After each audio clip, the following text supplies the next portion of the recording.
Hey everyone, Mr. Hauk here. In today's video, we're going to be looking at inverse trigonometric functions. Now, in a previous video, we used inverse trig functions to evaluate the measure of missing angles. Today, and in the next few videos, we're going to be looking much more closely at inverse trig functions. So recall that in algebra, we studied this concept of inverse functions, and there's some properties here that you can read over to remind yourself kind of how these inverse trig, or how inverse functions in general worked. But let's dive into a couple examples just to kind of refresh ourselves. So first, we want to find the inverse function of f of x equals 3x minus 2. Well, in algebra, first we would replace the f of x with a y. We would switch the position of x and y with each other, so we would say x equals 3y minus 2. And then we would go ahead and solve for y. So let's add 2 to both sides. X plus 2 equals 3y. And let's divide both sides by 3. We get x plus 2 divided by 3 equals y. So this would be my new inverse function. Now we'll replace the y with f inverse and say that my inverse function is x plus 2 divided by 3. Okay, so algebraically, that's how we could find an inverse function. We also had a method of testing whether a function has an inverse, and we called that the horizontal line test. So in this example, the red curve is the quadratic function f. We want to know, why doesn't f have an inverse? Well, if I took a horizontal line, and I'm going to use green, if I put a horizontal line through the red function f, notice that that horizontal line crosses in more than one place. This means that f does not have an inverse. So if basically f fails the horizontal line test. F fails the horizontal line test.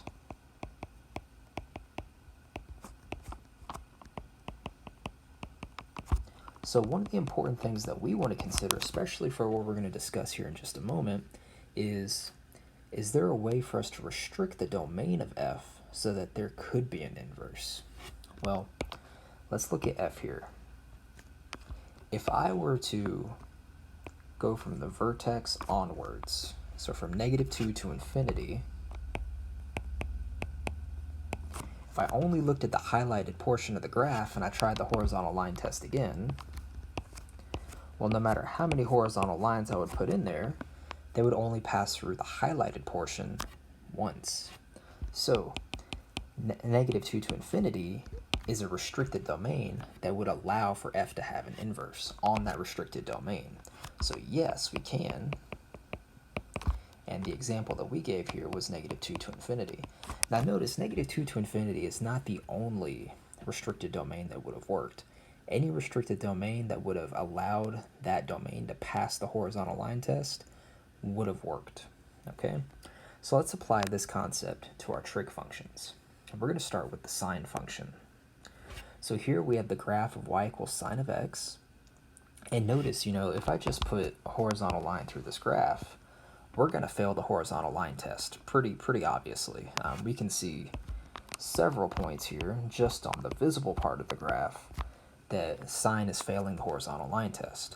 So we need to think, is there a domain that we can restrict sine of x to so that we pass the horizontal line test on that restricted domain? Well, what about -pi/2 to pi/2? What about this restricted domain right here? Well, let's look at this a little bit closer. So here's a kind of blown up version of that section of the graph.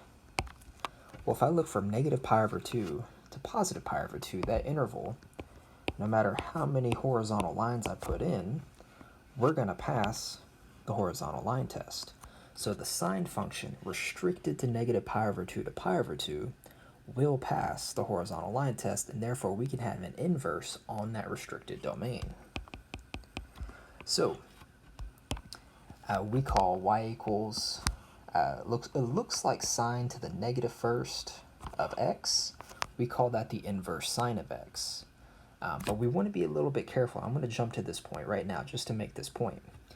This -1 is not an exponent. This -1 is not an exponent. So that means that, we call it the the inverse sine of x. So the inverse sine of x, because the negative 1 is not an exponent, is not the same as 1 over sine of x. Very important that we understand that. But we call this notation right here, we call it the inverse sine of x. So essentially what the inverse sine of x is it means that, you know, if y equals the inverse sine of x, then x equals the sine of y. Or another way to say that is y equals inverse sine of x is the same as y is the angle that if we took the sine of that angle, we would get x. Okay? Let me say that again, just to really emphasize that. Y equals the inverse sine of x literally means y is the angle where if you took the sine of that angle, it would equal x. All right? Let's try a couple practice problems to really put that in perspective. So a couple things we want to remember. Number one, we restricted the domain of the sine function to negative pi over 2 to pi over 2, meaning that the angles we're going to be looking at are restricted to negative pi over 2 to pi over 2. So let's jump over to the unit circle real quick. If we think about negative pi over 2 to pi over 2, well, negative pi over 2 is actually, remember that a negative angle means that we go clockwise from the positive x-axis. So negative pi over 2 is right here. Negative pi over 2 is right here. And positive pi over 2 is right here. We're basically going in the counterclockwise direction. So the interval that we're looking at is all angles from negative pi over 2 to positive pi over 2. So all angles right there in quadrants 1 and 4. Okay? So the first problem we want to look at is, what is the exact value of the inverse sine of 1? Well, let's remember what the inverse sine means. It means what angle y, if I took the sine of that angle, would give me 1. Okay? So let's take a look here at our unit circle. What angle in quadrants 1 over 4, if I took the sine of that angle, would give me exactly 1? Well, if I look right there at pi over 2, the sine of pi over 2 equals 1. So this is what I would write. I know that, let me fix that. I know that the sine of pi over 2 equals 1. Therefore, those little 3 dots mean therefore, the inverse sine of 1 must equal pi over 2. Okay, because pi over 2 is the angle that if I took the sine of pi over 2, I would get 1. Let's try another practice problem. So we want to find the exact value of the inverse sine of negative square root of 3 over 2. So again, think of what we're asking ourselves here. What angle between negative pi over 2 and pi over 2 would give me a sine value of negative square root of 3 over 2? Well, let's look at our unit circle here. On our unit circle, what angle in either quadrants 1 or 4 would give me a sine value of negative square root of 3 over 2? Well, if I look right here, there's a sine value of negative square root of 3 over 2, and it's coming at angle 5 pi over 3 radians. So this is how we would write that. We would say that the sine of 5 pi over 3 radians would equal negative square root of 3 over 2. Therefore, the sine of negative square root of 3 over 2 equals 5 pi over 3. Okay? Or sorry, the inverse sine. We should be careful there. The inverse sine of negative square root of 3 over 2 equals 5 pi over 3. All right, and then last example here for the inverse sine, we want to find an approximate value of the inverse sine of negative 1/4. So using an approximate value, we're not going to be able to use the unit circle. We're going to have to use a calculator. So let's use Desmos here. Okay. So we want to find the inverse sine of negative 1/4. I'm going to go ahead and make sure I'm set to radians. and we will do the inverse sine of negative 1/4, and that's going to give me approximately negative 0.253. So the inverse sine of negative 1/4 is, if I round it to 3 decimal places, about negative 0.253.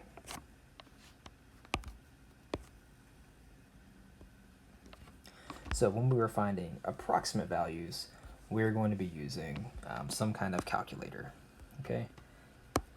Now let's take a look at the inverse cosine function. So if I look at the cosine function first, very similarly, if I try the horizontal line test to test for an inverse, we're going to see that the horizontal line test is going to fail for the cosine function. So we again need to restrict the domain of the cosine function. Well, mathematicians have agreed that the restricted domain for the cosine function is going to be from 0 to pi. And on that restricted domain, again, the horizontal line test would pass.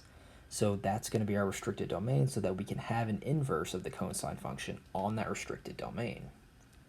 So we call this the inverse cosine of x. And what that means is, very similarly, let's go ahead and talk about what that actually means. We would read this as, or, aka, what angle y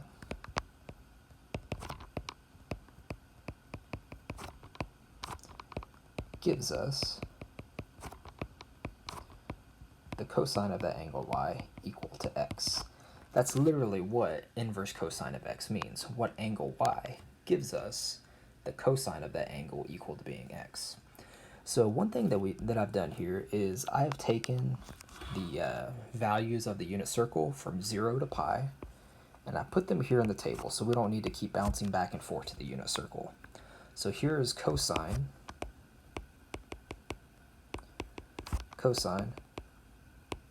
from 0 to pi on the unit circle. Okay, so we're going to use this table rather than jumping back to the unit circle. So the first one we want to look at is what angle, or we'll first look at the inverse cosine of 0.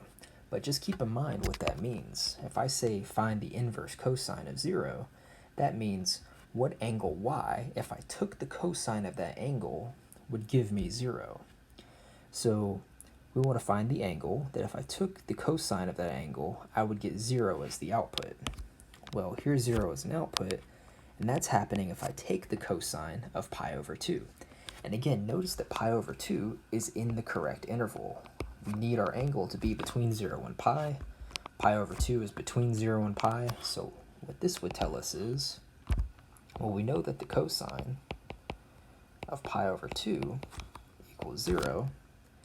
Therefore, the inverse cosine of 0 equals pi over 2. Okay, let's try another one. We want to find the exact value of the inverse cosine of negative square root of 2 over 2. Well, remember that what that means is what angle y, if I took the cosine of that angle, would give me negative square root of 2 over 2. Well, let's refer to our table that represents the unit circle here for cosine. So we want to find an output value of negative square root of 2 over 2. And I see that right there. And that's corresponding to an angle of 3 pi over 4. And once again, notice that 3 pi over 4 is in between 0 and pi. So what this is telling us is, if I took the cosine of 3 pi over 4, we would get negative square root of 2 over 2. But this means that the inverse cosine of negative root 2 over 2 would equal 3 pi over 4.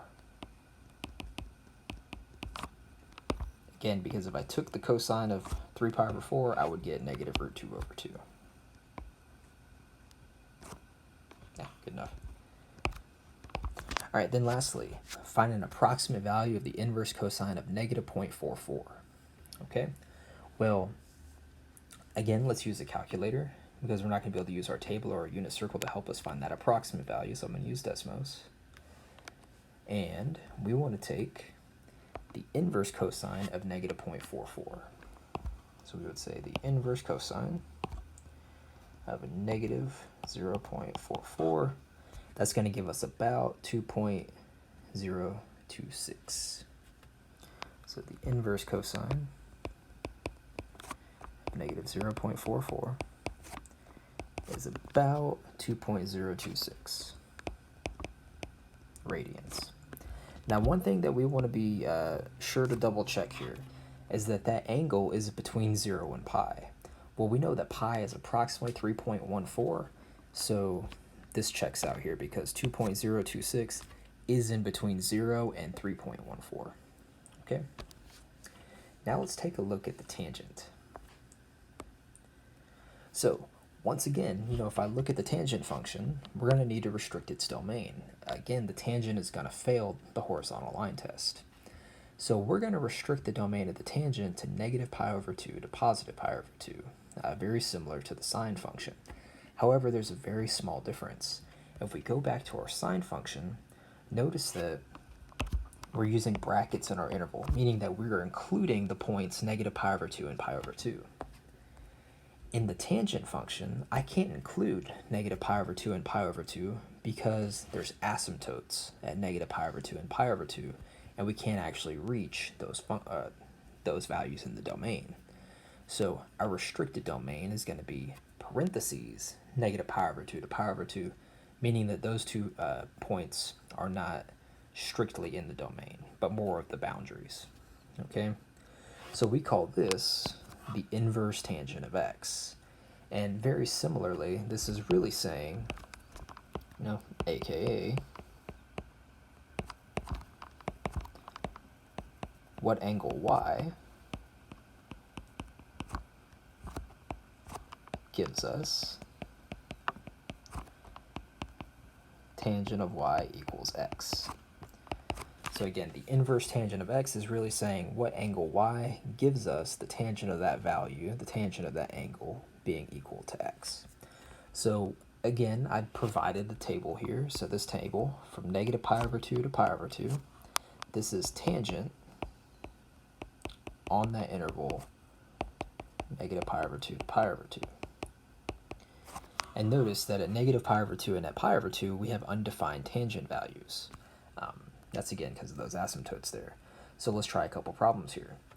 First, we want to look at what angle y gives, or really we want to find the inverse tangent of 1, but remember that that's asking us what angle y gives us the tangent of y equal to 1. So we would look at our table here, table coming from the unit circle, and we want to find out where is the output value equal to 1 from negative pi over 2 to pi over 2. And right here, when the angle is pi over 4, we have an output value of 1. So the tangent of pi over 4 is equal to 1. Therefore, the inverse tangent of 1 is equal to pi over 4.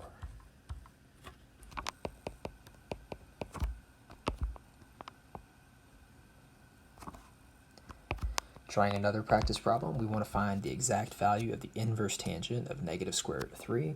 So we're really asking ourselves what angle y, when I take the tangent of that angle, is going to give me negative square root of 3. Well, we can see that right here, at negative pi over 3, we get a tangent value, a negative square root of 3. So the tangent at negative pi over 3 equals negative square root of 3. Therefore, the tangent, or the inverse tangent, of negative square root of 3 must equal negative pi over 3.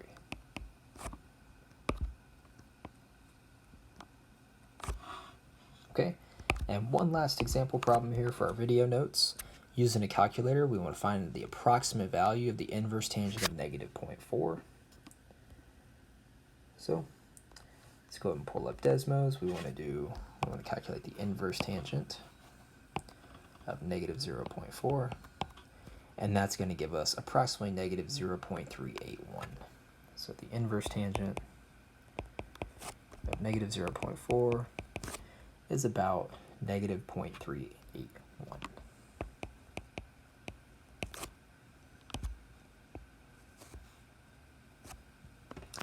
All right, so just a brief recap here, just to recap what we've learned here. We need to be able to, for sine, cosine, and tangent, because they are periodic functions that repeat themselves every so often, we have to be able to restrict the domains of each of those functions so that an inverse is possible on that restricted domain. And when we are finding the inverse of one of these trig functions, we are really asking ourselves, what angle, if we take the trig function of that angle, gives us a certain value. All right. This has been Mr. Hauk for inverse trig functions.